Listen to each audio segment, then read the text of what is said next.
Hello and welcome to episode 152 of the Thinking LSAT podcast in Los Angeles. I'm Nathan Fox. With me in Vienna, Virginia, Ben Olson. Ben, what's the latest from Virginia? Well, I'm looking forward to going to Rehoboth Beach this weekend. Rehoboth Beach? Yeah, it's in Delaware. You taking the kids? No, this is just me and a friend. Nice, dude. Little getaway? Yeah. I've been thinking that I need a vacation myself. I've been working too much. You do need a vacation. Unfortunately, the second half of the year is the busier time of the year, so that sucks. Yeah, so I think you've been pushing like 3 days a week this month, right? I know. It's ridiculous. Yeah, it's actually just the travel that's adding up on me. When you add the travel days on top of all the teaching days, it just gets a little bit excessive, but I really can't complain. Today on the show, we have a bunch of news. We have our upcoming class in New York City, August 25th and 26th, of course. Register now at thinkinglsat.com for that class. Any updates about the New York class, Ben? It's going to be awesome. Yeah, it is going to be awesome. The last one was amazing, and I look forward to getting back in the classroom with you. I was regaling my class in LA last night about how fun that was to teach with you in New York. Oh, cool. And I was telling them the story of when I took over the whiteboard from you. Yeah. I tell that story all the time now. I'm sure you'll get a chance to... I was completely defaced and, I'm sure you'll get a chance to take over from me as well. Yeah. We have a news item about the LSAC popping off saying that there's going to be 10 tests in 2020 and that they're going digital in spring of 2019. That's cool. We also have a plea for a volunteer. We need a listener to be a volunteer Thinking LSAT producer for us. So we'll talk about all three of those things on today's show. Before we get there, you can email the show anytime, help@thinkinglsat.com. We have 715 members in the Thinking LSAT podcast group on Facebook. You can join us there. We have 30 patrons on Patreon that are now donating $164 every month. Thank you very much for supporting the show on Patreon. We have 294 ratings on iTunes and a bunch of new, we were just talking about that on the last episode. We got a bunch of new ratings, a bunch of new reviews. So thank you very much for that. That really helps us get the word out there on the show. We're also now on Spotify. So if you'd rather listen on Spotify, you can go there. And I don't know if you can, I'm assuming you can leave reviews in Spotify, but I didn't see where. I looked at that too, and I did not see any place for reviews on Spotify. But yeah, we boy, that was like would have been trying to do that for a couple of years already to get us on Spotify. So thanks to Matt and Adam for finally sorting that out, and we are available on Spotify. We are trying to build a database for outreach. We would love to share the Thinking LSAT podcast and all of our various resources with your pre-law society or your academic pre-law advisor. Any kind of newsletters that you're on, any kind of groups that you belong to, can you please let us know so that we can send them timely updates every once in a while? We're not going to spam the shit out of them. We're just going to send them, a quick hello and try to get the word out about the podcast. We have a new email address for that, which is podcast@thinkinglsat.com. If you have any kind of a newsletter or advisor who you'd like to let us know about, please email podcast@thinkinglsat.com and we'll put them into a database. And we promise we will not spam them too much. You can follow us on Twitter. @ThinkingLSAT is the show. @NFox is me. @OlsonBenjamin is Ben. You can visit strategyprep.com and foxlsat.com to learn about all of our classes, live classes in DC, LA, San Francisco, all sorts of online and one-on-one options. Okay, time to get into it, Ben? Yeah, let's do it. Okay. What is this thing at the very top of our agenda here with 1,000 hidden messages? Oh. I was just thinking, this is a thought that came to me when I was reviewing someone's personal statement. Every sentence can be changed, refined, and made better, right? And Yeah. I don't think people realize this sometimes. And as I was reading through the sentences, when a sentence is well crafted and the next one is well crafted and it's well formatted, you're sending all these little hidden messages of your competence in a way that you're not if it's not well formatted, if it's not stylistically smooth and flows together. And so as I was reading this person's statement, I was thinking to myself, wow, like when these sentences are well written, I'm just getting all these messages that this person knows their shit. And when they're not well written, I'm getting the opposite message, that they don't know their shit. And maybe they're not the best candidate for a highly paid professional writer. So in any case, I just had that random thought that there's the message you're sending through your personal statement, which is, of course, supremely important. But there's also just all these other little messages that are sent through the style of your writing and how you decide to phrase things and so on. That's all. Yeah. People need to try harder. Yeah. On their writing. When I read people's personal statements, I mean, I guess they're just sending them to me like, hey, what do you think of this? Here's a draft. Mm-hmm. But it's like they didn't even read it themselves. Yeah. If you would have read this over one time, you never would have left it like that, unless you're just incredibly lazy and not really cut out for like Ben says, not cut out for a job as a professional writer. You got to reread that shit. you're getting judged. Yeah. Your first sentence, your first two sentences, I'm forming so many different opinions of you just immediately. Mm-hmm. So yeah, you need to reread that shit. You need to edit that shit. Try harder. Okay. Here's my 2 tips. One is to read what you've written out loud and see if it flows out loud. The second tip is to use Grammarly. It's free and it will tell you wordy phrases and other mistakes that normal spell checkers don't catch. So just use it and get the credit for being a better writer than you actually are. So that's just grammar and then ly, Grammarly? Yep, Grammarly. Yeah, if you just Google that, you'll find it. Okay. I cringe to put my shit into that. I'm sure they would be pointing out all kinds of places where I'm totally bloated. But yeah. Okay. We have a news item here that says number of law school applicants surges, especially among high scorers.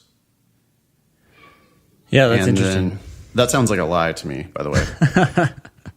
I have a really hard time believing that. And then we have a subhead that says, at the same time, the Law School Admission Council is increasing the number of LSAT test dates from 6 to 10 and will move to a computerized version of the exam in spring of 2019. You want to read this, or? I don't know that we need to read it. It's a little long. Yeah. It's a lot long. Yeah. Maybe we should just look at these numbers here at the beginning. It says the number of people applying to law school for the upcoming academic year shot up 8%, the only significant annual increase since 2010. LSAC reported that 60,000 people applied for admission this fall, up from 55,000 the previous year. So those are the numbers. I mean, I don't know that I would call that surging. Okay, it is an increase. Mm-hmm, mm-hmm. It's still like way down from what it was, 8 years ago. Yeah, when you have a drought and it starts to rain again, people can jump. Rainfall surges.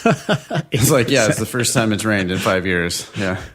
Yeah. So we're still having flash flooding. And I'm curious. Let's see. They said that. Oh, this is just a straight up lie right here. This quote right here. I'm going to read this quote because this is bullshit right here. This is some politicking. I've heard from a number of schools that this year they're worried about not under enrollment, but over enrollment, said LSAC President Kelly Testy.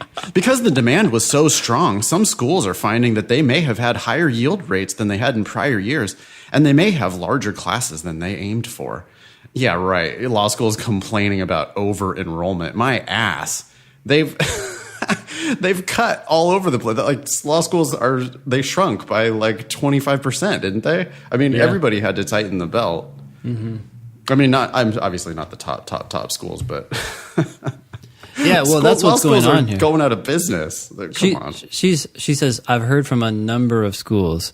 She's probably heard from 2, and they are probably Stanford and Yale or something. I mean, I did hear someone say that what school did he get into? He got into UVA and was saying that he was pretty good friends with the dean, and that he wouldn't have gotten in with his numbers had he applied a couple weeks or even like a week later, just given the number of applicants that they got in right after they accepted him.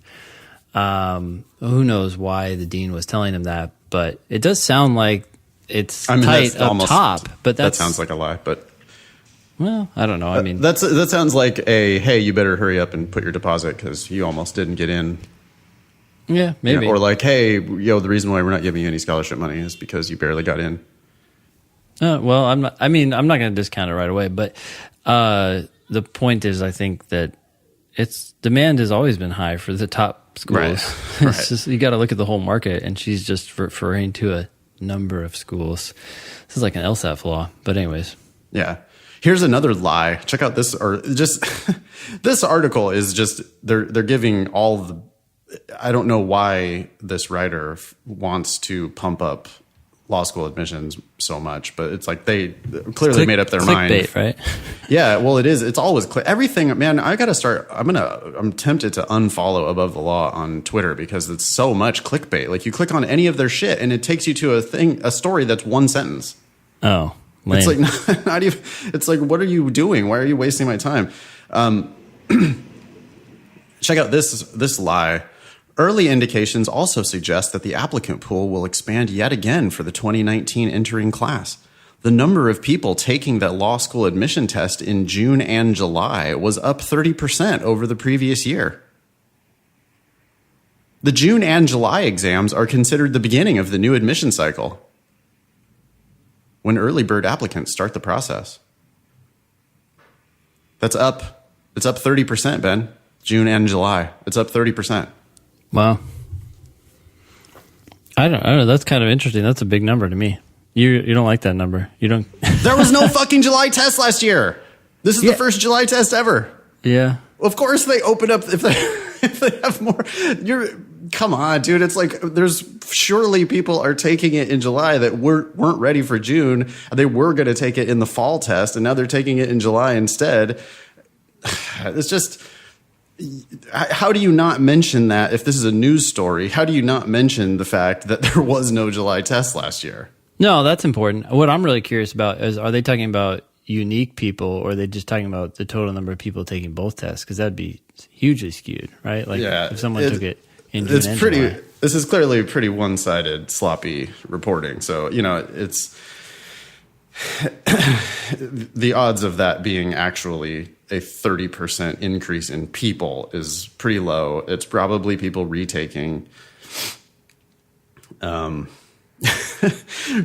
Continuing with the quotes from Commissioner Testy, we have there is a kind of sigh of relief from the schools to see a return both in numbers and quality of applicants, Testy said. A sigh of relief, yeah.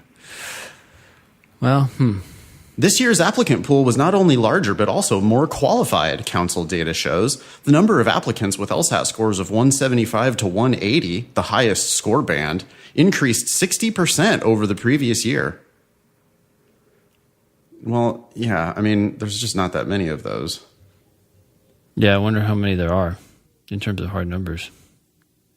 These other bands are up to, 13% increase in 170s to 174s. 27% increase in 165s to 169s.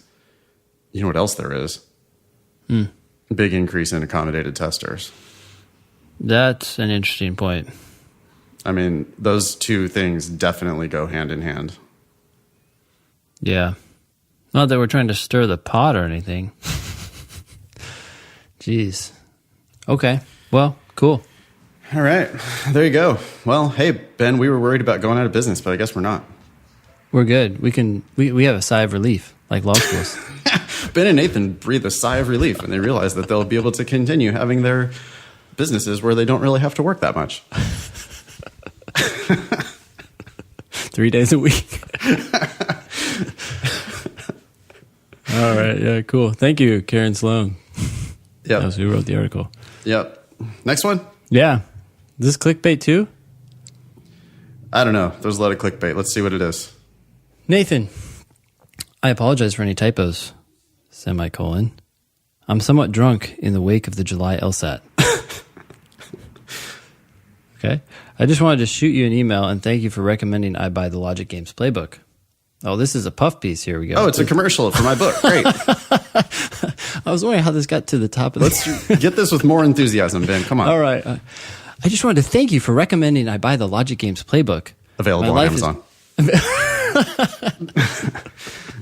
I did the whole thing in the lead up to the test, and when the circular game came around today, I was completely unfazed. I don't know what. Wow, that's interesting. While everyone else is freaking out, I'm sure I crushed it in part because you taught me to be extremely flexible and intuitive when it comes to the games. If I end up going to school in Cali, there's a beer with your name on it. Thanks much, Mr. T. Well, so this is based on the self-assessment of the applicant. I'm sure he did very well, though. I'm excited because your book is awesome. Thanks. Yeah, it sounds like he did well. You know what there is not? We need to talk about circular games, I think. I would like to talk about circular games. Let's talk about them. Well, because do you know what is not in my book? Do you know of the 30 games that are in my book, do you know what there is not one of? A circular game. A circular game. There's definitely not a circular game in my book. And the point I'm trying to make is that people think that people are so fucking obsessed with game types. And they think that in order to do a circular game, you have to have practiced circular games. Mm-hmm. Mm-hmm. But I'm pretty sure that this game that just appeared on this July test was actually easy. The circular game, I think it was easy. And I think it was I've heard easy. That it's easy because it's just an ordering game. It's a sequencing game, and there's nothing special about it except for that the first and last spots sit next to each other. Mm-hmm. And you just have to remember that. And there's no special solution for this circular game. I'm getting all these emails now of people like, hey, Nathan, can you please review that one circular game from 2003? Which, by the way, was like a pretty hard game. Remember that one with 8 people? Yeah, and it was like to lunch or something, or dinner or whatever. They're sitting around a table for, a meal or whatever. But that game sucked. Like, that game was really hard. Mm-hmm. This game that was on this... So I don't think practicing that game helps you at all for the circular game that just appeared on the July 2018 test. Mm-hmm. I think what helps you for the circular game that appeared on the July 2018 test is to learn how to improvise and have a flexible approach to these games. Yeah. People who came to our class in New York saw me and Ben arguing about different approaches for the games, and we were each improvising a solution for the game. Yeah. And sometimes we're going to do it awesomely, and sometimes we're going to do it not so awesomely, and that's like a skill that people really need to learn, is to be flexible in their approach. Mm-hmm. So the people who really crashed and burned on July 2018 Logic Games were the ones who were worried about the fact that was a circular game. We have Mr. T here emailing, who literally never practiced a circular game in my book anyway. And he just saw that game and was like, oh, no big deal. I read the rules. I understand the rules. I look for some connections between the rules. I make some sort of a picture to solve the game. Boom, done. Yeah. But, he did the book. He did the work. I agree. It's been fun this semester. I asked Matt to find a bunch of just old games that people considered hard. And I think he ended up finding like 15 or 20 random games. And so I haven't done them. Some of them I've never done before, or if I have done them before, it's been a super long time. So I go to class and we do these games. Like just the other night, we did the Flasks game. You remember that one? Oh, yeah. Uh-huh. Yeah. The mixing colors one? Mixing colors. That game's not hard. No, it's not hard, but it's different, Yeah. And then there was the ones with the subway lines. And then I'm trying to think. There's just random games that they come from like test 1 and test 5 and stuff like that. But it's been pretty fun. And the takeaway from them, since they're not traditional ordering games or grouping games or anything like that, has always been the same. It's like, all right, guys, what do you think about this at the end of the day? Make sure you understand the rules really well and just start applying them as you go through the questions. You'll be fine.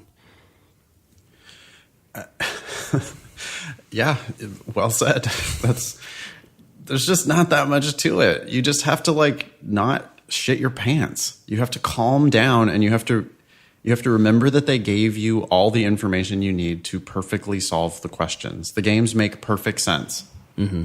Right? It's all just right there in front of you. It's a game of perfect information. It's all there on the page. Yeah. And you just have to, one piece at a time, understand what they're saying, and then start looking to make some connections. And of course, when you're starting out, you're going to be terrible at that because you've never done it before. You haven't practiced, but the LSAT gives you tons of opportunity to practice. Yeah. Last night in my class in LA, I was walking around the room looking over people's shoulders as they were doing the games, and about half the class had just like completely crashed and burned on game 2 or 3 of this section that I had given them. Mm-hmm. Even with extra time, after the 35 minutes, yeah. I gave them another 10 or 15 minutes, and people were still like really struggling. And I know that the people who were struggling are the ones who haven't like done my book yet. That they just haven't put in the work. Yeah. It's not possible that you could continue to just totally freeze up if you've done the work.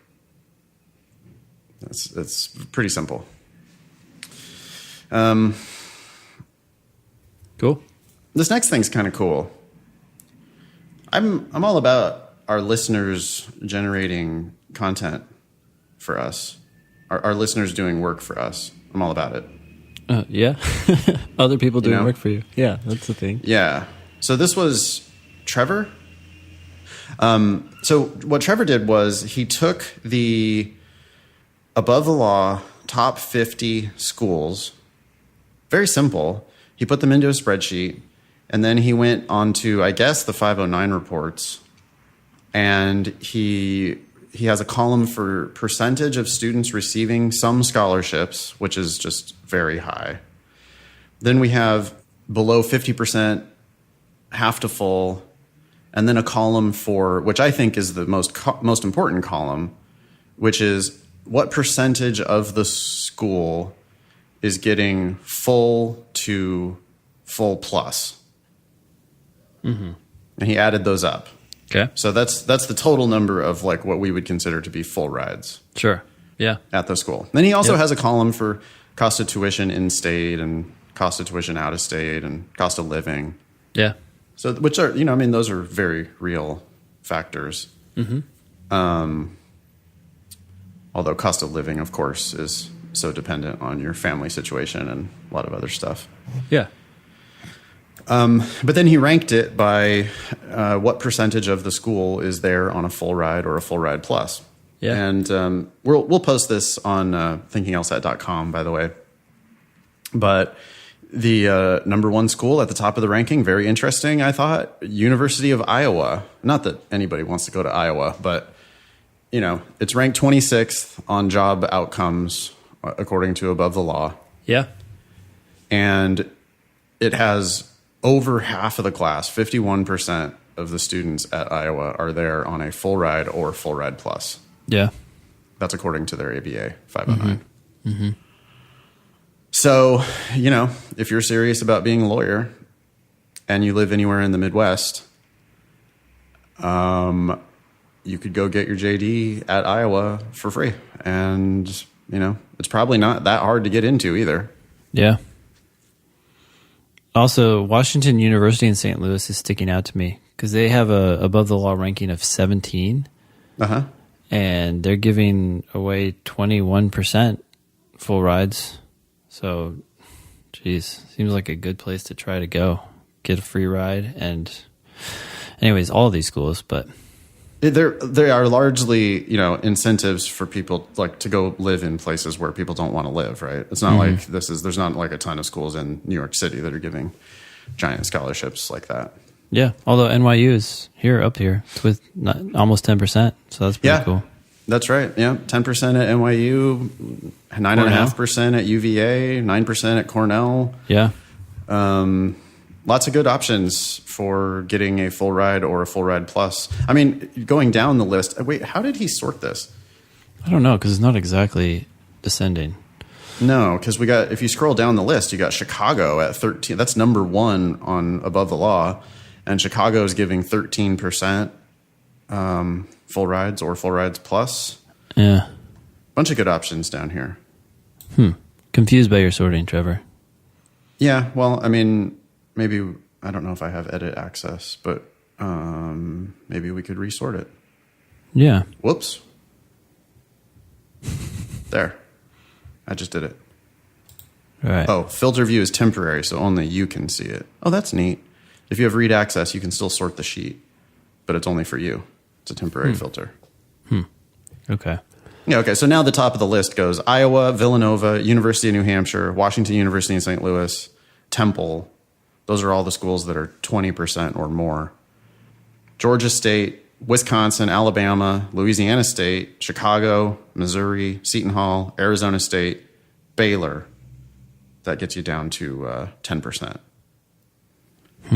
So anyway, if any of those schools are in places where you could conceivably live and practice, those are places where you maybe should consider going, or at least consider applying, because it'll put you in a better negotiating position. Yeah, for sure. So yeah, thanks very much, Trevor, for putting that all together. And I'm sure the listeners will appreciate it too. We'll post that on thinkinglsat.com. I'm sure it'll pop up on the Facebook group as well. Yeah, cool.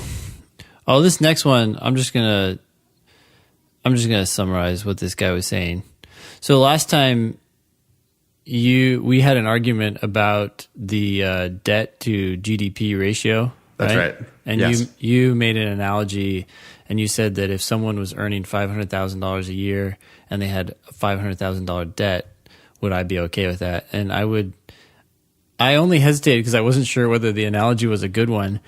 But of course, if that's the right analogy, that's no fucking problem, right? You're making a lot of money and you could pay your debt off in a year, right? Which most people can't, obviously, which is why we take out 30-year loans for our homes. But I thought this was a good point. He said maybe you shouldn't be comparing it to GDP, but rather to the amount of income that the government is generating.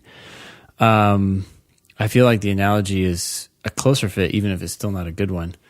And in that case, the debt ratio is a lot higher because it's not the overall income for the economy, but just the amount of money that the government is bringing in, because the government is the one that has to turn around and service that debt.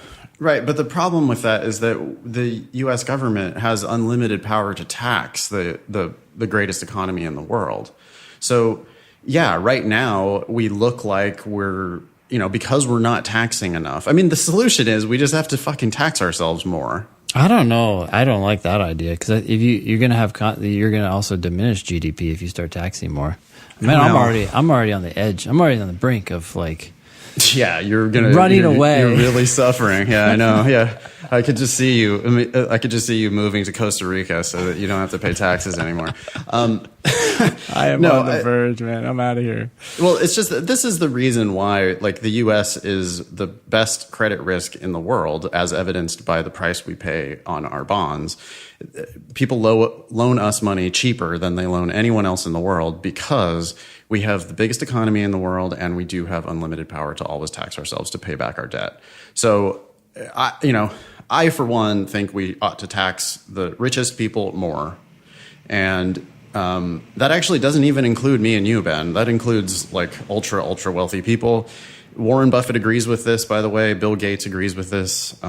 We definitely need to have an estate tax. It's just ridiculous that wealthy people can pass so much money on to their kids. How does that benefit anybody? That the ultra wealthy can just pass on bazillions of dollars tax free after they're dead? For what? Who does that do any good for? Yeah. And there's just so many ways that the U.S. government, if they wanted to, could get more revenue.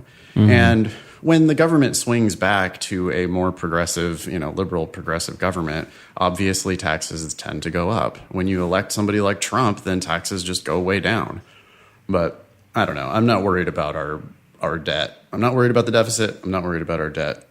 You heard it here first. So if we follow his analogy, he gives us these numbers. He says that it would, let's see, I think our government situation would be best portrayed by a household with the following finances. I 100% disagree with this analogy. I love it. This is stupid because this is a young broke person who could lose their job at any moment. Hold on. A young attorney, this is it's not a good analogy. You just don't want me to read these numbers. That's no, okay. You can read the numbers. No, it's just all right, this Nathan. analogy. It's okay to run away from them. Analogies are inherently bullshit, and I know that because I make analogies all the time. And I'm calling bullshit on this analogy because you're comparing the United States government to a young attorney. That just makes no sense. Okay, anyways, go ahead. Yeah, well, we could multiply all these numbers by 10 and I'm happy to read that. Should we do that? Then it's not just a young attorney. It's an established attorney. It needs to be, because what it literally is all the young attorneys, doctors, lawyers, like plumbers. It's literally every working person in the United States, all aggregated together. Mm-hmm. That's the risk we're talking about. We're not talking about one person who could get sick and like the whole thing collapses. We're talking about the entire U.S. economy. Where, I mean, if the entire U.S. economy collapsed, it would be World War III anyway. You know, like don't worry about it. At that point, you got much bigger problems. But anyway, yeah, go ahead with this analogy, which just doesn't apply to the situation. Okay, it's just kind of building off the analogy you started last time, but we'll go ahead and. See here. So he suggests an annual income of $34,000, an annual living expenses of $46,000. So basically, based on the income that the government is currently generating based on taxes, the government is earning like $34K, but then turning around and spending $46K. That doesn't sound totally unreasonable to me. Has assets of about $35K and debt of $239K. So depending on sort of what numbers you look to, do you look to GDP or do you look to the amount of money that the government is currently collecting? Yeah, that's a bad situation. This person would be horrible. They're spending more than they're earning. They don't have any assets and they have tons of debt. Yeah, and they don't have the ability to instantly just turn their income up at will by just voting. Yeah, but I feel like you think it seems like you think that that's easier said than done. I mean, like there's going to be huge consequences. I already feel like the taxes are very high, which is why companies take business elsewhere. And so I'm more of a libertarian, obviously, but I would just rather the government stick to defense and a few other things. And even defense-wise, I feel like we spend too much money. So the best countries in the world are in Europe, and they all tax more than the United States. Oh, that's ridiculous. Europe can't help itself, let alone other countries. So I'm not convinced by that at all. Okay, all right. It's just nicer. Like, I'm sorry, but Switzerland is just nicer than the United States. Yeah, they're also just like reeled from a debt. Anyways, okay. So why did we put this in here? Oh, yeah. So then he provided us with a personal statement. And I guess we agreed to read this? I don't know that we did that. Do we want to read it? Should we do another? Is it interesting? Statement? Should we try to do it super fast? Yeah, let's do it super fast. We can see if... Here's the deal. If we keep reading because it's interesting or good enough to keep reading, then we will. If it's not, then... it wasn't good enough of a statement to pull us in, it's not going to be good enough to pull an admissions officer. That's good. We reserve the right to only read the first little bit of it. Yep. Okay. Here we go. Read it? When I was 17 years old, I decided I did not want to be a lawyer. I don't like that you're talking about yourself when you're 17, but I do like that it's interesting. It's unexpected. Yeah. Right? I would read the second sentence. Okay. Spending 3 summers as an intern with the local prosecutor's office convinced me that our legal system was broken. Now I'm thinking, okay, you better get to the fucking point. It was discouraging to come in each day, close crimes against children cases, and file away complaints of abuse that would never reach the overwhelmed courts. Reviewing files with botched investigations and hearing the stories of victims who gave up on the system further increased my frustration. I remember sitting in court watching a young girl testify against her father. After he was found innocent, I watched the victim advocate from our office attempt to console the girl's weeping and terrified mother. They had made it all the way to trial. Unlike many victims, they withstood years of motions, hearings, interviews, and repeating their trauma to strangers, and they still lost the justice and closure they needed. I'm hating it. What do you think? It's not about you. I'm not learning anything about this person. I'm learning about this is the plight of the downtrodden. At that point, that's way too much. That needs to be tightened way up. Okay. I mean, one thing it does show is that he has observed this, unlike a lot of people, right? So He's actually spent some time as an intern with the local prosecutor's office. I got that. Yeah. Okay. But when he was I'm totally 17, fine with shortening this up. Yeah. Yeah. It needs to be way tighter because, like, I don't want this is too much whining about these poor people. Mm-hmm. I'm on your team. I agree with you. This is a bad situation. I just don't want to hear about it. I want to hear about you. Okay. I wanted to help people, but after these experiences, I felt that being a lawyer was not the way. Yeah, I don't know. I get, okay, well, what is the way? I mean, or what? Wait, what? I thought you were applying to law school. Over the next few years, I made multiple trips to insert name of foreign country. I guess he's trying to keep it anonymous. I was volunteering at an orphanage, tutoring children, when I was compelled to see our legal system from a new perspective. That's vague, and you just need to say it. Say what you mean. Like, stop with the introductory bullshit. I was compelled to see our legal system from a new perspective. Yeah, I agree. Just say what happened. Sorry, go ahead, Ben. No, yeah, like the last sentence of your first paragraph is repeating something that you already told us, and this is saying it's like build up, as opposed to just telling us. I agree. Cool. Yeah, say what happened. On my last trip, one of my siblings traveled with me. Being in a supportive environment and around young victims that were recovering was a new experience for my sibling, one that brought out an untold story of abuse within my family. For the years leading up to that realization, I had spent my time and energy working to help victims and the disadvantaged. Now I was hearing similar stories of abuse and oppression in my family. Although I felt shaken and confused, I also felt challenged to be an advocate and source of support for my siblings.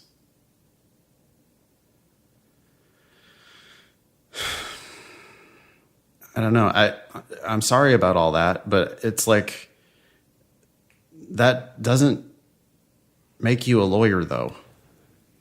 I think there could be something here. We just need to know what it is. It's still kind of vague. I think all of this is. I'm not opposed to any of this. I just think it needs to be a lot shorter. I think this could all be done in one paragraph or less. In like 3 sentences, 2 sentences. It's all just such like introductory lead up. I need to see you doing things. So this is, we have, first paragraph is basically, you're a kid, 3 summers with the local prosecutor's office when you're 17, and you're seeing a bunch of bad shit, okay? Then the second paragraph, okay, there's some revelation with some bad shit in your family, but where are you as an adult doing things? Yeah. Okay. The journey through the legal system with my family began in this foreign country. I remember sitting at the U.S. Embassy with an American investigator and attorney. After discussing the crimes we were reporting, they drove us to a police station and sat with us as we completed a statement with law enforcement. You're reporting an abusive family member. Yet the compassion and guidance from the American legal staff made my sibling and I feel safe, heard, and supported. Okay, so you're still a child going through trauma. Well, okay, this person might be in college by this point. Over the next few years, I don't know. It's hard to say. Yeah. Okay. But, I mean, you're not doing anything, so it just you're just a victim here. Mm-hmm.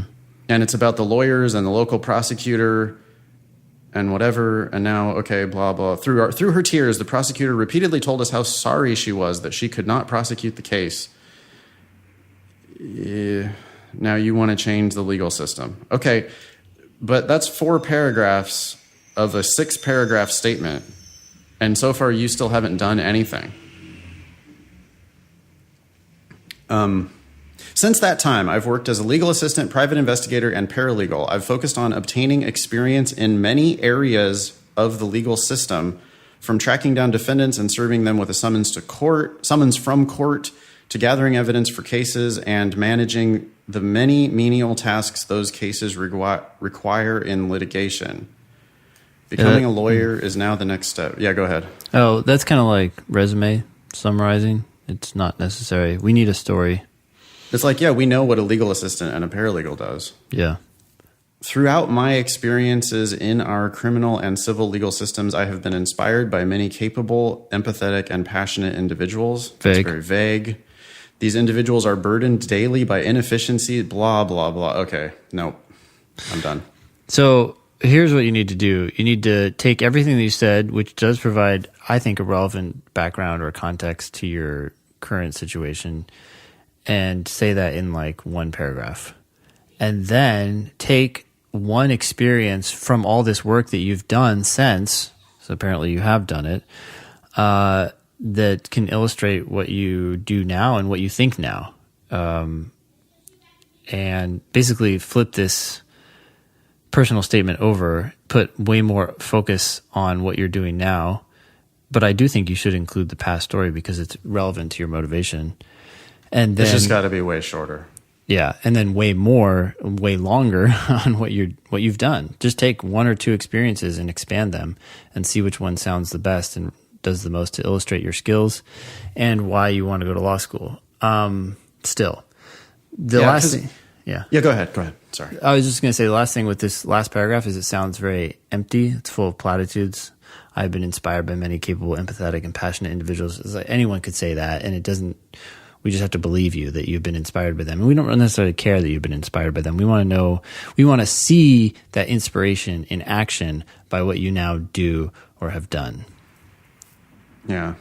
I mean, a lot, I didn't even read this, but I'm not going to resign myself and avoid them as I did 7 years ago. Instead, through technological innovation and human ingenuity and collaboration, I hope to develop reforms that will create a more responsive legal environment. That's crazy. Anybody could say that. You're going to do a technological reformation of the legal system? How are you going to do that? What have you done that would make it look like you are capable of doing that? Mm-hmm. I mean, we're not learning anything about what you're bringing to the table. I mean, here's what you're bringing to the table as far as I know. You've been through some trauma and you think the legal system sucks and you want to change it.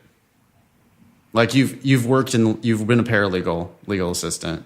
You've been around it. You've been around it enough to know it sucks. but I don't know that you've done anything. I mean, you've had trauma in your family, which sucks, obviously.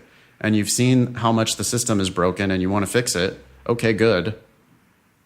But what are you, like, I don't see anything in here like skills, achievements. I'm just not seeing it. I'm not learning the things that I want to learn about you. Yeah. Okay. Thanks for writing in and good luck. Thank you very much for writing in. Yes, appreciate it. Hey, Ben, we are struggling with the weight of this giant list of emails that we have, and we need to do something about it. We do. So here's the deal. We are shopping for a super fan of the Thinking LSAT podcast who wants to generously volunteer their time to us and to the Thinking LSAT community by being a volunteer producer intern. Volunteer producer intern. Yeah, you're basically a gatekeeper. VPI, volunteer producer intern. Mm-hmm. And yes, absolutely, gatekeeper. We could change it. Volunteer producer gatekeeper. Supreme gatekeeper.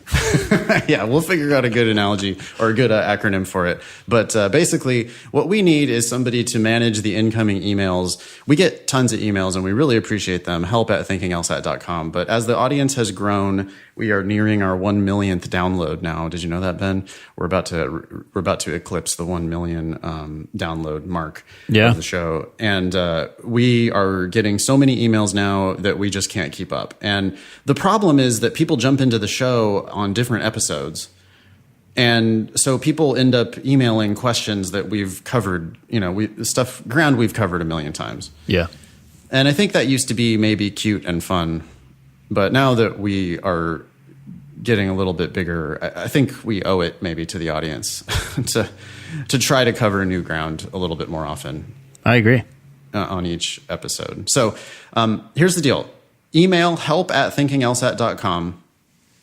And in the subject line, put something about becoming the supreme gatekeeper of the podcast agenda. Obviously, Ben and I will continue to engage with these emails, and we will continue to engage with our students. And you can always reach out to us individually, and we will be still putting stuff onto the agenda.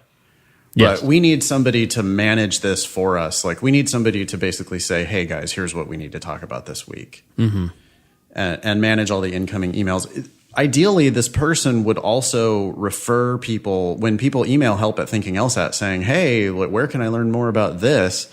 Ideally, the person who's in charge of this would be a super fan enough that they would be able to say, oh, yeah, why don't you go listen to episode 122? Yep. Where they covered that, and then get back to me if you have more questions. And then we can get more relevant stuff at the top of the show. I think it would be smart for that person as well just to create a simple index of, the top 10 questions we get with links to the episodes that talk about them. Yeah, we definitely need a frequently asked questions page. If you can help us put that together. So it needs to be somebody who has listened, not necessarily somebody who has listened to all 151 episodes, although that certainly would be a point in your favor. Yeah. And we also want to know what your practice LSAT score is when you send us your application. Yep. So put volunteer producer intern supreme gatekeeper in the subject line. Put your LSAT score, practice test LSAT score, or official LSAT score.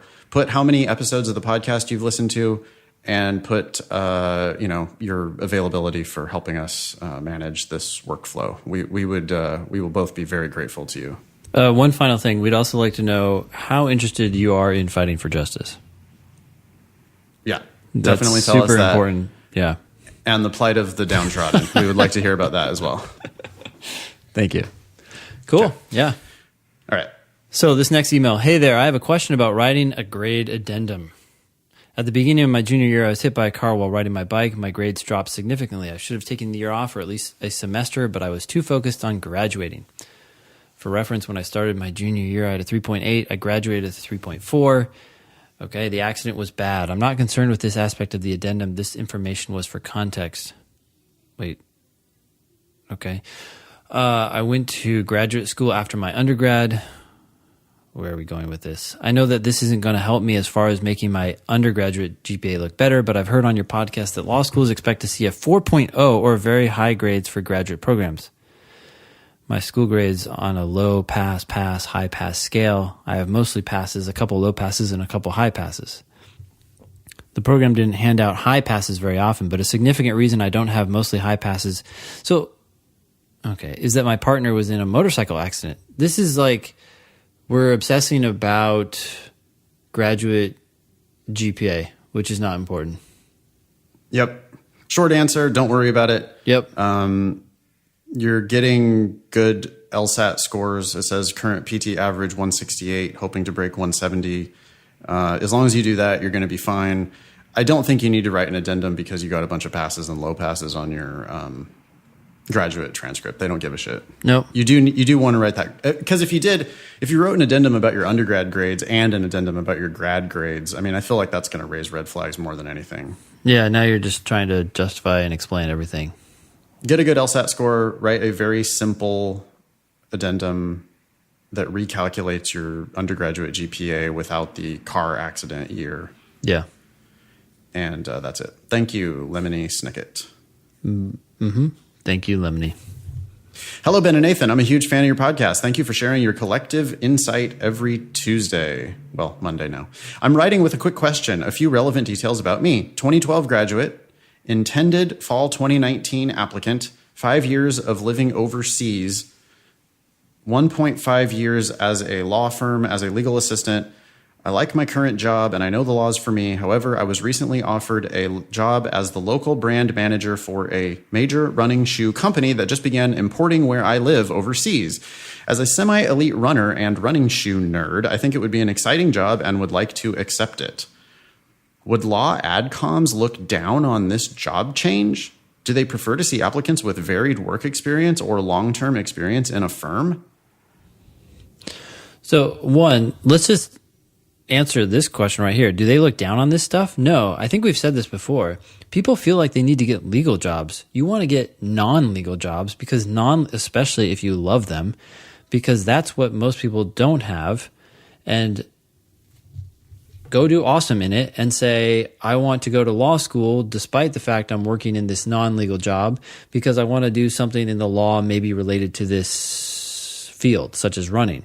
I mean, the law touches everywhere in the world.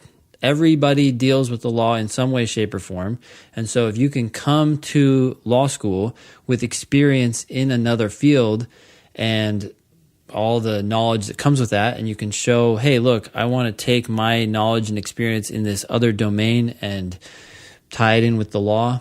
Awesome. It brings diversity to the class, and law schools love that. What they don't like is another cookie cutter paralegal who is boring as fuck and is just going to sit there and go back to a firm and drum away the rest of their life. Sorry, that's my personal opinion on paralegals, but yeah, well, it's like, hey, I'm passionate about this thing. Should I do it? Yes. Yes, you should. And by the way, just go do that thing and kick ass in it and don't go to law school. What are you doing? Yeah. Be successful working. You're a runner. You love this. You clearly want to do this. Go do that. What are you trying to go to law school for? What?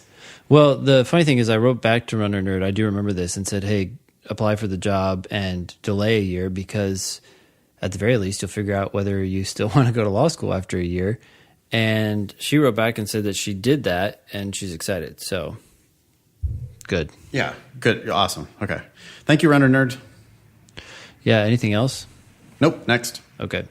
Hello. I'm a big fan of the podcast. I definitely need a little assistance with the reading comprehension section.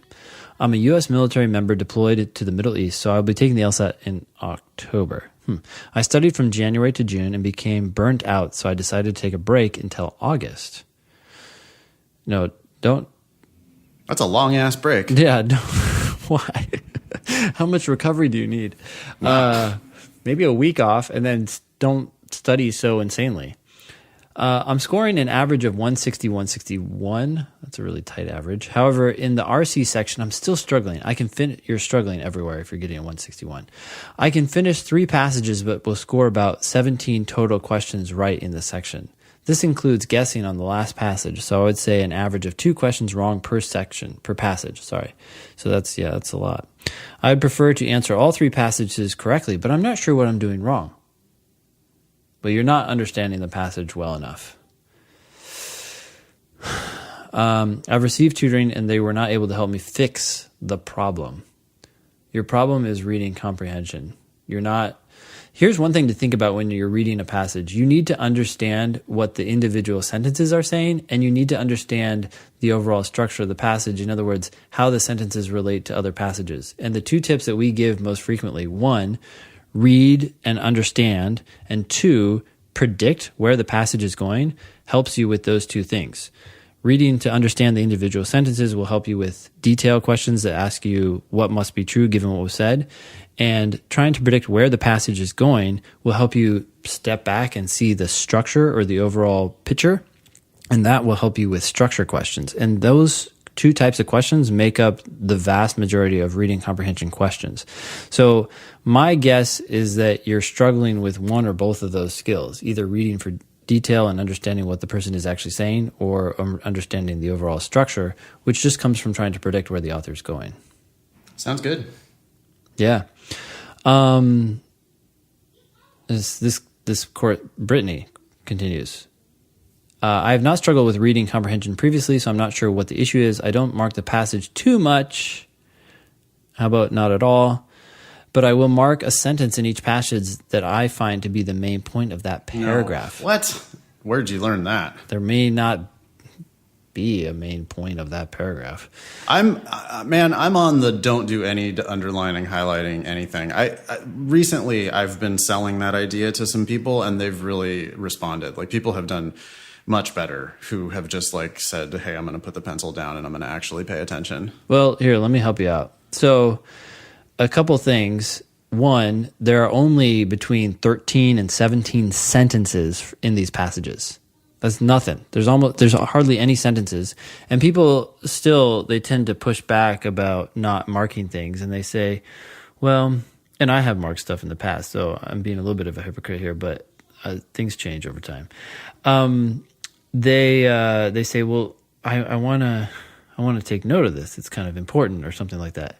And I'm saying, well, by deciding not to mark up the passage, what you're doing is you're committing to yourself to take ownership for the understanding of what you're reading. Like now it's got to be something that's in your head as opposed to you depending on your notes or something like that. Like notes give you an excuse to be a little bit lazy because now you're like, well, I don't need to fully grasp this because if I ever have a problem, I'll just refer to my notes. If I don't understand the structure, if I don't understand where the passage is going, I can just look at my notes. No, by saying no to notes entirely, you're now taking all of that on yourself, which is actually a good thing because you're doing the work up front, which is the true throughout the entire LSAT. The LSAT is about doing the work up front and then blasting through the questions.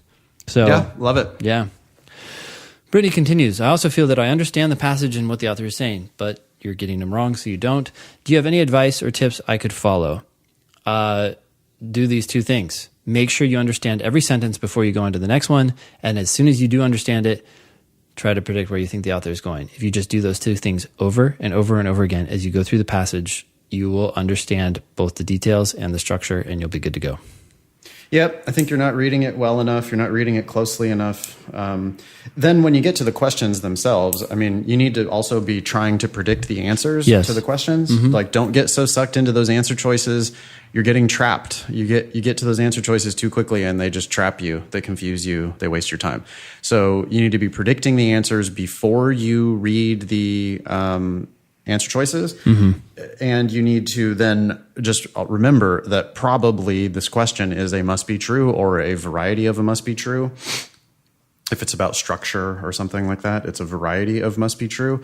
And you have to pick answers that just have evidentiary basis in the passage. You got to be able to show me where the justification is. I mean, if pressed, you would be able to show me where that justification is in the passage. Yeah. Because they're basically just must be trues. And so many of the wrong answers. I mean, I just look at, there's so many wrong answers where people are like, but what about D though? And I read the first two words and I'm like, it says every. Mm-hmm. Really? Like you think that there's justification in the passage for every time this happens? Like, no, the passage didn't say that. The passage was about one instance of this. Mm-hmm. That's a terrible answer for it must be true. I'm not saying that the word every automatically made it wrong, but I already suspected that it was wrong 80% of the time. Any answer is wrong.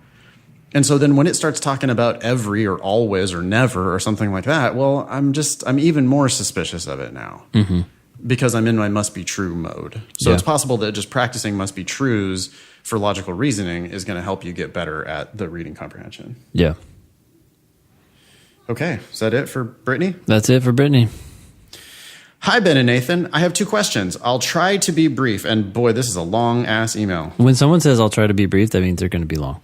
Yeah, and it's extra words to even say, I'll try to be brief. So one way to be brief is to not say, I'll try to be brief, and just fucking be brief instead. Mm-hmm. Okay, I would like to please remain anonymous if you read on the podcast. Yep, sure thing.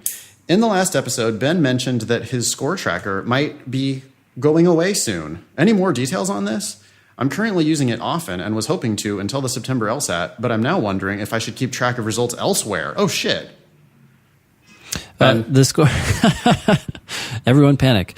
The score tracker is not going away, but the access to the explanations will be. That's sort of a fluke that people can now gain access to them, but I haven't done anything about it.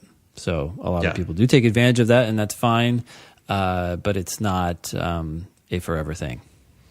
But the tracker will still be there, and your results can still be tracked. Yeah, all your results are fine. Forever. It's just getting access to the explanations. Yeah, and we have big news coming. In a month or two? Yeah. Mm-hmm. Big news coming. Stay tuned. Big news coming. Yep. But the score tracker is not going anywhere. Yep. Okay, slightly different topic, yield protection. When I have discussed some of the law schools to which I am interested in applying with advisors, I have been warned that certain schools may be inclined or tend not to accept Stanford students. It is speculated that this might be partially attributed to yield protection. That is, admissions officers may not be convinced that one would attend a lower ranked, relatively speaking, law school after attending a very highly ranked undergrad.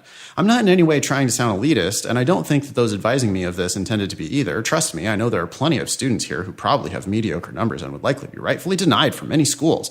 But I am now slightly concerned that I may need to make additional effort in my application to convey my interest in specific schools outside the top 14, even possibly at those just outside the top 14 like Vanderbilt. Again, I really hope I am not sounding elitist. I truly am not. Because I have had the privilege to attend such a highly ranked undergrad, I know it's not always all it cracks up to be, and there are many unique problems at places like this, e.g. duck syndrome. Many faculty uninterested in actually teaching. I have never heard of duck syndrome. I have no idea what that even means. We're going to call you elitist duck from now on. Yeah, you're an elitist duck.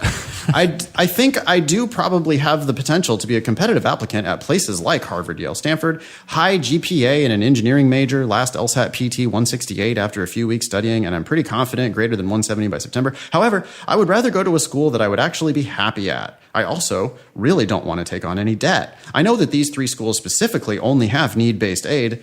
I've gotten significant aid as an undergrad in the form of grants, no debt, but I don't really understand how this works for law school.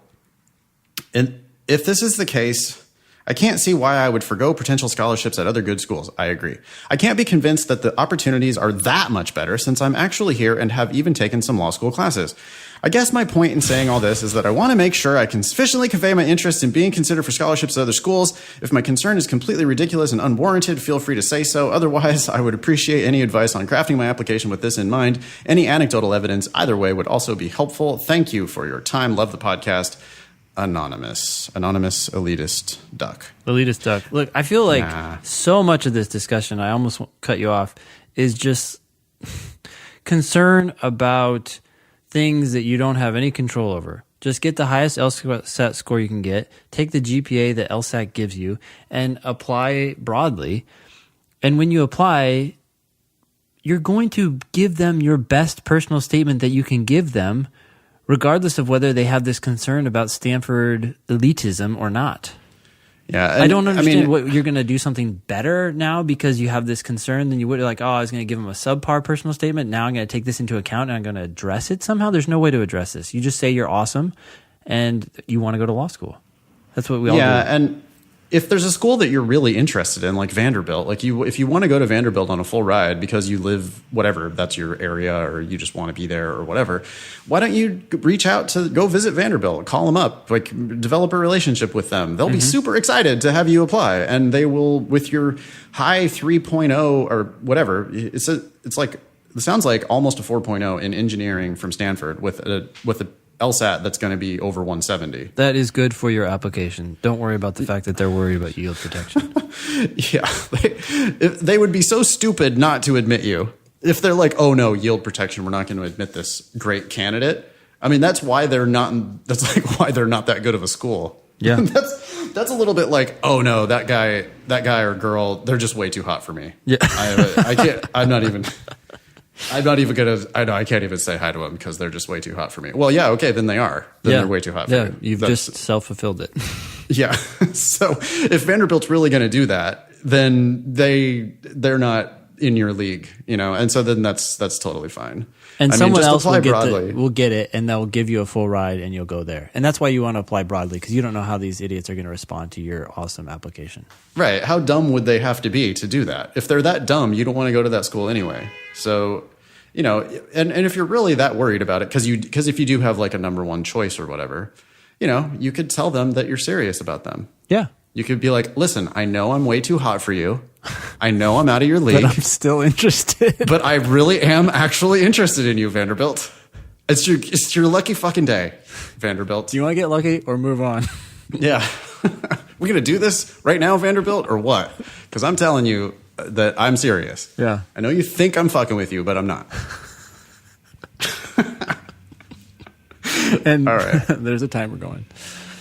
All right. Next one. Yeah. Hi, Ben and Nathan. I recently graduated in May and began listening to your podcast on my drives to and from work as I'm studying for the September LSAT, and had a lot to learn. I wanted to say thank you, all caps. Just starting now, and I feel as though I have hundreds of hours of free advising and answered questions. It's been immensely helpful. No problem. You're welcome.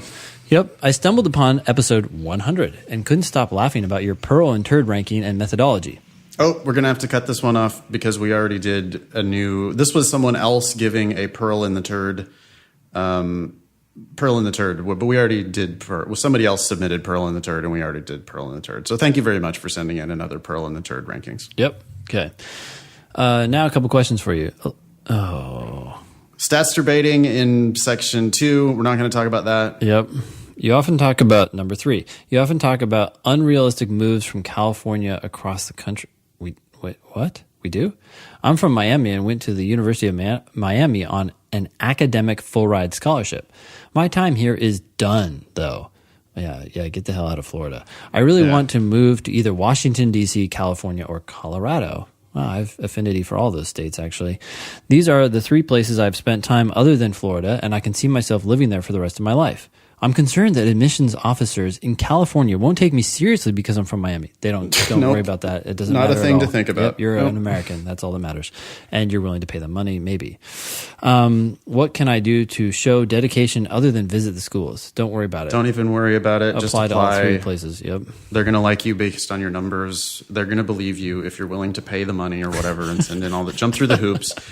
They're trying to sell you an expensive JD. They don't care where believe the you. fuck you come from. Please just apply. So I don't know. I'm speculating, but Yeah. the unrealistic moves thing.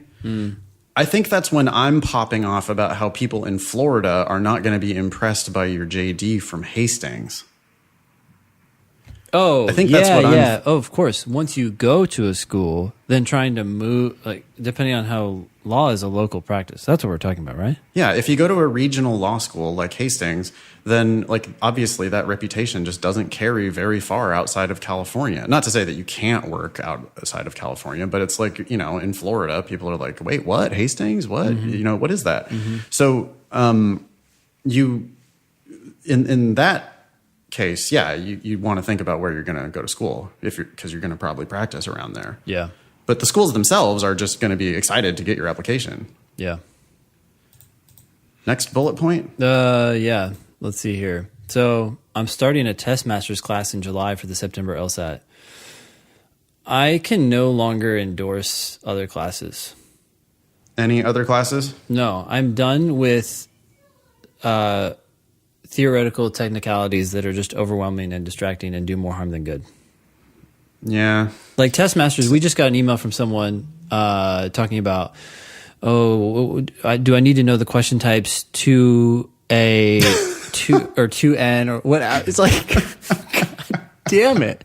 I tell people in class, sometimes they say, what question type this is? And sometimes they say, I don't remember the name. And I always say, I don't care what the name is actually. Do you just know what they're trying to ask you? And they'll say, well, yeah, I think it's trying to strengthen the argument. I'm like, yeah, well, I call that a strengthen question. That's not usually when people get mixed up. But, sometimes they might get mixed up about, is it called a reasoning question or is it a structure question? Like, I don't care about the freaking name. Do you know what it's trying to do? And when they start describing what it's trying to ask them and they get it right, then I'm like, great. I do think that the names are helpful because we do need some sort of vocabulary to talk about them and have some sort of tips associated with each one.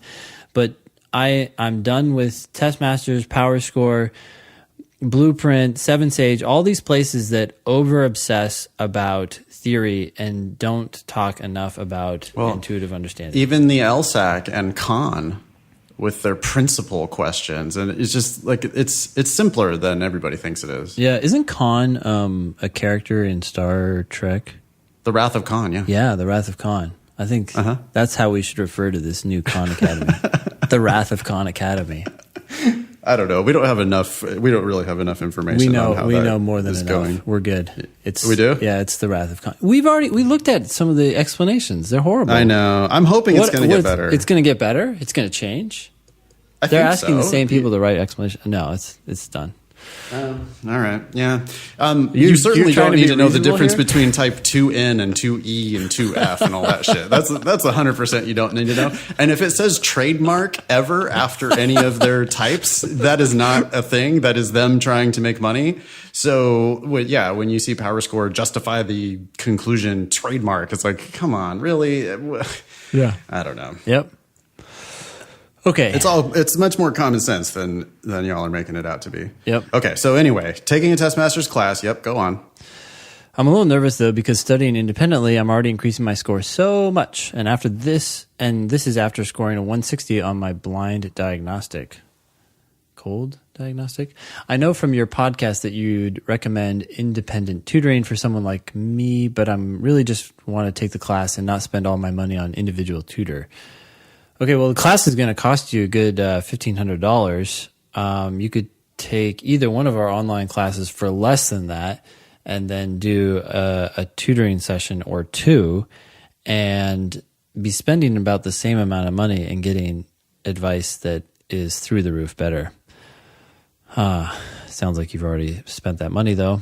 In any case, wait, hold up. This is horrible. I really just want to take the class and not spend all my money on an independent tutor, especially knowing I'm going to have to take out loans in about a year from now. Well, you're not going to have to take out as much if you do well on the LSAT. 2 points on the LSAT is going to save you maybe 10 grand a year, depending on the different scholarships you get back. Do you think I'll still be able to reap the benefits of a structured class, or am I totally wasting my money? I think we've answered that. Yeah. I mean, 160 on a cold diagnostic's not like rockstar status. No. This is we're talking good. tutoring is like high 160s. Yeah. I mean, I sort of don't. I really prefer to work with tutoring students who are knocking on the door of 170. Yep. And if you came to me with a cold 160, I'd be like, oh, great, you'll be kind of near the top of my class. That's awesome. Yeah. And I think the group learning environment would be perfect for you. Yeah. Okay. Let's see. Last but not least, and I thank you for reading this whole thing. I really binge listened to your show, and I've been collecting questions for the past month or so. Cool. I'm currently interning with a political campaign for Congress until the election, and then I have no plans from November until hopeful enrollment fall 2019. Any advice on what to do with the 8 months of my gap year that I have not figured out? Do something Travel fun. the world, tin Yeah. bar, write a book. If you need money, just go do a fun job that you can. Bicycle across the United States. Be a river guide. Do anything other than working in a law firm. Well, the only benefit to working in a law firm is maybe realizing before you fully commit That you don't to want this. to be a lawyer. Yeah, that you don't want to do this. Right. Maybe, yeah, you should go into a law firm knowing that you could leave at any moment if you dread it. And that's a good sign that you need to just do something entirely different. Yeah. I feel as though this time period is after admissions, so it won't help me get in wherever I do, whatever I do. Yeah, that's true. Could I just work abroad and make some money? Yes, you could. What are some other things you've seen? I don't know. Just the world is your canvas. Come up with things that excite you. Again, I love your podcast and really appreciate all the help and nerdy banter. Nerdy? I'll take it. You'll take it? Yep. Love it. I do not accept. Nerds are taking over the world. You can not call me a nerds. nerd all you want. You're a nerd. I am a nerd. Nerd. I play Dungeons and Dragons, dude. You're an elitist nerd. I am not an elitist, I don't think. But I am proudly a nerd. All right. I think of both of you as role models and friends. I hope you still feel that way after this email. You can read my name. Ooh, I'm not sure how that permission thing works. Thank you, Olivia. We love reading names. And I actually really Olivia, I like that name a lot.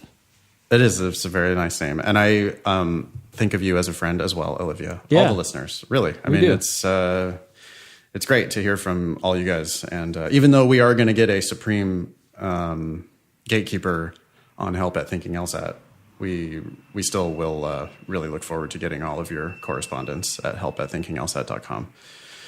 So, yeah, thank you very much for writing in. Thank you. Yeah, that was awesome. Next one. Do we have time? I have time. I'm not doing shit today. Okay. Yeah, let's do one more. Okay. Man, this will be interesting to see if we can pull this off. Do you have Prep Test 75 there handy? I'm pulling it up. I put this on the agenda because I thought it was just a quirky question. I think someone pointed this out, and I said, hey, I'll ask Ben about it. Okay. Just so that we could sort of debate it. I mean, Wait, I don't think it's hard. 3 is... It's the university administrator one. Okay, hold up. Sorry, I'm an idiot. I just pulled up the wrong test. It's the university administrator and the graduate students and whether they should be employees or not. Okay. So we can't really talk about we can't read the question, obviously, because we're not going to violate the LSAC's license thing. Yeah. We'll make fun of... Which is still ridiculous, even though like everybody just has PDFs of all the tests. Yeah, seriously. Okay, I remember this question. Yep. Yeah. Okay. So... Yeah, it's just so what I frequently say is that on a weekend question, you're not really allowed to counter the premises. You're supposed to accept the premises. Mm-hmm. And on this argument, I think it's not hard to find the right answer here. Yep. I think I can find I think because I can't pick any of the other answers. Yep. But this is, by the way, if anybody wants to look at this at home, you'll be able to figure out what we're looking at. This is Prep Test 75, Section 3, number 13. The one about the university administrator and the graduate students. Yeah. But the correct answer, I think the correct answer here on a weekend question, I think the correct answer counters a premise of the university administrator's argument. I'm just looking at this one more time.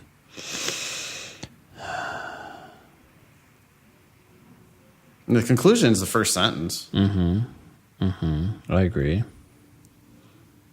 Sole purpose. I think can we read this sentence? Sure, why not? However, the sole purpose of having teaching assistants perform services for the university is to enable them to fund their education.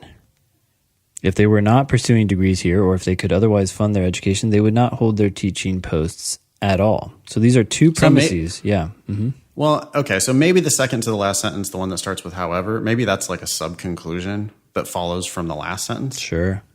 And so then if it's a sub-conclusion... It's debatable. Then you could say it's debatable, and so that's why you can weaken that. But what about the last sentence? We grant them that, right? If you give them that, hey, well, yeah, if they weren't pursuing their degree here, then they wouldn't even have that job. Or if they could otherwise fund their education, then why the hell would they have that job? So then we have to ask ourselves, is the correct answer contradicting that premise? Right? It says they would not hold... No, because it's not. Because the correct answer is just saying this is about the sole purpose. Right? So it's like because they wouldn't. So the last sentence is about the kids, right? The kids would not... Well, the kids, if they weren't getting their degree here, they wouldn't even have this job. Sure. If they could fund their education otherwise, they wouldn't even have this job. So the sole purpose of having them is to enable them to fund their education. And that's the part where you get to say, hold on a second. Yeah. Okay. The conclusion does not follow, or the intermediate conclusion does not follow from the premises, and the correct answer calls that out. And so it's a classic, let's go after the assumption. Yeah. Let's say that. Let's say that it's an intermediate conclusion, and the correct answer is countering I think it is. I think that's totally fair, because the last sentence is explaining that. You know, this happened last night in class, too. It was an explanation question. I don't know what you call those, paradox questions or whatever. I call it an explanation question. Yeah. That's what the LSAC calls it. Okay. Ooh, the LSAC. Okay.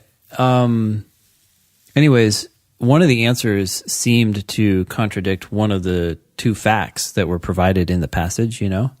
And I said to them, well, I think it depends on how you interpret this answer choice. If you interpret it one way, then yeah, it is contradicting that fact. And if you interpret it another way, then it's not.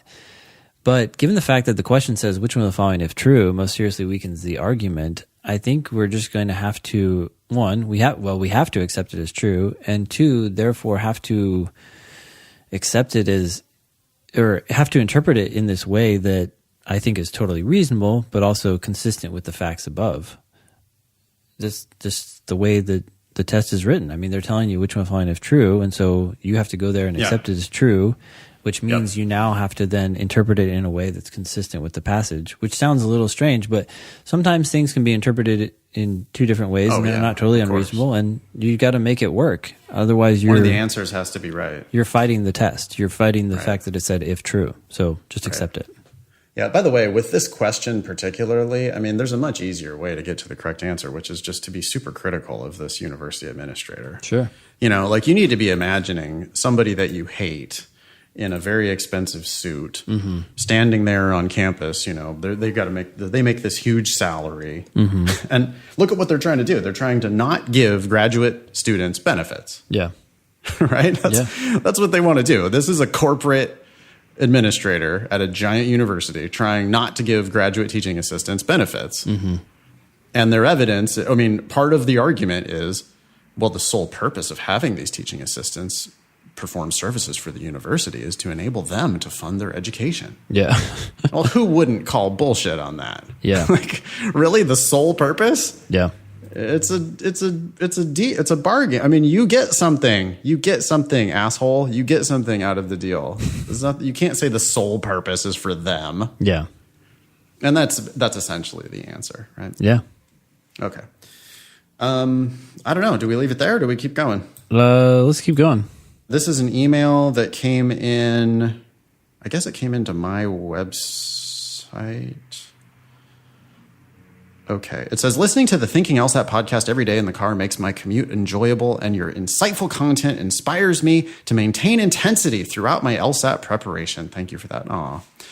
In a recent podcast, you responded to a question from somebody who was debating enrolling at USD, that's University of San Diego, for $37,000 versus waiting a year because she was, quote, too depressed to wait. I am taking the July LSAT, and I have yet to apply, but I have a similar question regarding applying to law school versus waiting another year. I am leaning toward taking another year between undergrad and law school, but this would require that I postpone applying until the fall of 2019. Rather than depressed, I'm anxious that the LSAT UGPA standards to be accepted at my target schools will increase in the span of a single year, and that I will be a weaker candidate comparatively. Is this a foolish issue to be anxious about? Thank you for your time. All the best, Lizzie. And then Lizzie gave some stats here, which is current undergrad GPA of 3.34, which could go up to a 3.5 by graduation. Full-timed LSAT practice tests in the low to mid 160s with a big weakness in Logic Games. Whoa, minus 11 on Logic Games. Man, she could get to 170 by just figuring out the games. Damn. Yeah. So my goal is high 160s, low 170s. Dream school, CU, Boulder. What do you think, Ben? Do you think if she waits another year, the competition's going to just get tougher? Well, as we read at the beginning of the show, the number of applicants is just ballooning out of control. And so, yeah, I mean, you should apply today. Otherwise, you're not going to get in. No, I mean, here's the thing. Even if there's a slight increase in competition between now and the time that you actually apply, you're making such a big decision about your future career. I would rather you wait a year to make sure you really want to make this decision and then go all in. Don't just apply because it could be marginally better, if at all, this year. Yeah, and it's just pure speculation to think that it's going to be better this year. Like, for what? For what reason? Why do you think that? Especially if you spend a year doing logic games. Just do one game every day for the next year. Get your LG score down to -0, and then you'll be such a better candidate that you will overcome any sort of downside by waiting. Oh, even if your LSAT only goes up by 3 points, you're still just much better candidate against a tougher field than you would be a weaker candidate against a weaker field. There's no reason to suspect that law school, I don't see law school getting more into favor. Yeah. I mean, maybe it is, maybe it isn't, but there's no reason to suspect it would go one way or the other. Yeah. And so, I don't know. This is just her being anxious for literally no reason. Like, I just think it's going to get tougher next year. Okay, what if it gets easier next year? Yeah. Mm-hmm. You don't know. Yeah. So certainly that's not doing anything for you. Yeah. And then, yeah, if you come with a better LSAT score or just a more mature candidate, or you end up deciding that you don't want to go to law school at all, or any number of good things that can happen. You just, I say this all the time. I'll say it again for the 1,000th time, but I've been doing this now for over a decade, and I've never had a single person tell me that they wish they would have gone to law school sooner. Yeah. I'm waiting, you know. Somebody's going to be a smartass and email in and say, well, I wish I would have gone. It's working out great for me. Okay, well, that's great. Then I won't be able to say that. But do they really wish they would have gone earlier? I doubt that. I would have a hard time believing it. I would love to hear it. Why should you have started a year earlier? Yeah, what difference does it make to your career? Like, are you going to practice law for 30 years or are you going to practice law for 31 years? Who cares? What's the difference? In the long run, what's the difference? There is no difference. Yeah. These are just short term. They want the prestige or they want the certainty. You know, they want to make their family happy. They want to make their friends happy. They want to figure out what the fuck they're doing with their life. They want to feel like they know what they're doing with their life. Yeah. But it's so expensive and it's so stressful and it's just like this huge important next thing, and you could always pump the brakes and take a year or 2 or 3 off and live a little bit and explore different options, and law school is always going to be there. Yeah. And worrying about the competition getting tougher, that's certainly not the trend over the last decade. I mean, it might be the trend over the last one data point. Yeah. But even that is suspicious. So, yeah, I say, Lizzie, wait. I mean, everybody wait. Including Lizzie. Well, like, really, what? I mean, what is the point? Why is everybody? What is the rush? What do you think's going to happen? Yeah, you're going to go into a mountain of debt. You're going to work extremely hard. You're going to be bored and depressed. You're going to take up with your drugs, partner. Drug use. You're going to have drug and alcohol problems, and you're going to you'll get separated. That's what I'm saying. It's like, what is this? Hey, law might be the perfect thing for you, but if it's the perfect thing for you, it'll still be the perfect thing for you if you wait another year. Yep. Okay. On that note, I think we should end. Okay. That was a super exciting way to wrap it up. Yeah, that was show number 152. Thanks all y'all for listening. Nice knowing you. Don't pay for law school.